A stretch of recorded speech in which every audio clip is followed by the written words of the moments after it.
Olá, estudantes da terceira série. Nesse vídeo vamos falar sobre o futurismo, parte 2, a continuidade. Falamos no início, Filippo Tommaso Marinetti, em 1909, escreve um manifesto futurista em que ele estabelece ideias estéticas, políticas e sociais. O automóvel ruidoso é mais belo que a vitória democrática. Ele já começa a dar um tom meio negativo, ele já começa a falar que o passado não é tão legal, que a obra de arte está sendo feita a partir daquele momento, ele é um marco zero. A gente vê aqui a obra de Depero, o metrô, já vê essa questão da velocidade, movimentação, máquinas, só que eles estão colocando um lado muito radical, já estão colocando como uma forma de protesto, incitando inclusive a violência. E nós temos o que é a característica exatamente subjetiva. O subjetivo significa o que está sendo falado através da imagem, o que vem de valores dentro daquela imagem. Primeira coisa, linha de força representando o movimento e a vida moderna. Linha de força exatamente, não se vê aquele deslocamento, aquele borrão, então você vê que um objeto quando está em velocidade, ele desaparece a forma dele, a linha dele. Retratou o progresso, as novas tecnologias e a vida urbana. Já retrata exatamente aquilo, trazendo máquina, trazendo a tecnologia, a indústria, trazendo esse tipo de temática.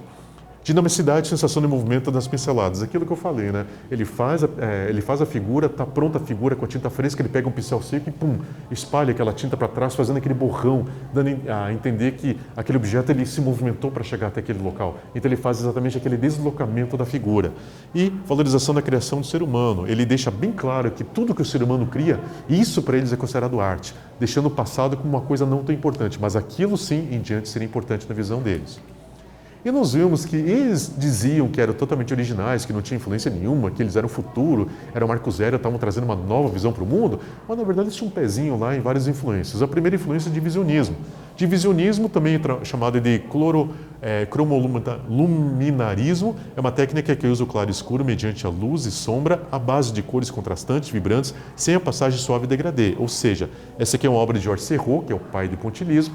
A gente vê que tem cor clara e escura um do lado do outro. Então não tem aquela coisa do esfumato, aquela coisa do degradê, vai suavezinho até chegar da cor clara. Não, é uma passagem rápida, até bem bruta, assim. Essa é o princípio do divisionismo, lembrando que é um pós-impressionista. É um período que vem essa técnica nova já na figura de Van Gogh, já na figura de Seurat, na figura de Gauguin e companhia, Cézanne. E nós temos também a parte da ciência, que eles diziam que não eram influenciados, mas foram. Foi exatamente a cronofotografia. O cientista Étienne-Jules Marey influenciou profundamente o movimento futurista, pois suas fotografias eram baseadas na movimentação corporal de pessoas ou animais. Exemplo, nós temos uma pessoa aqui toda de preto, uma roupa preta no fundo preto, e ele tem linhas nos braços e pernas. E quando ele anda, a fotografia capta essas linhas. Então a gente vê a mecânica no movimento. Aqui, por exemplo, nós temos uma pessoa que está com a perna esquerda exatamente coberta de preto, e ela andando dá para ver a movimentação do lado direito do corpo dela. Então, exatamente, é ciência. Ele está tentando perceber a mecânica no movimento. E isso o futurismo pegou para ele também. E nós vemos aqui a obra Umberto Boccioni, Formas Únicas de Continuidade do Espaço, que é uma escultura baseada exatamente nessa movimentação corporal. Nós temos Giacomo Balla, Dinamismo num Cão na Coleira, 1912, o movimento das perninhas, o movimento da coleira, o movimento dos pés do condutor, o movimento das orelhas. Então, a gente vê essa movimentação exatamente influenciada pela fotografia. E nós vemos também o cubismo. E disseram que o cubismo era muito estático, que não ia utilizar, mas colocaram lá também sua mãozinha ali, tiraram essa técnica e colocaram no futurismo. Criação de Pablo Picasso fez uma representação visual figurativa com múltipla angulação geometrizada e fragmentada. O que quer dizer isso? Quer dizer que eu posso pegar um objeto, pegar várias, vamos colocar assim, como se eu fotografasse o objeto de vários lados e eu misturasse tudo isso num Frankenstein. Isso é fragmentação. Ou seja, eu corto o objeto e coloco várias fotografias desse mesmo objeto em vários ângulos diferentes.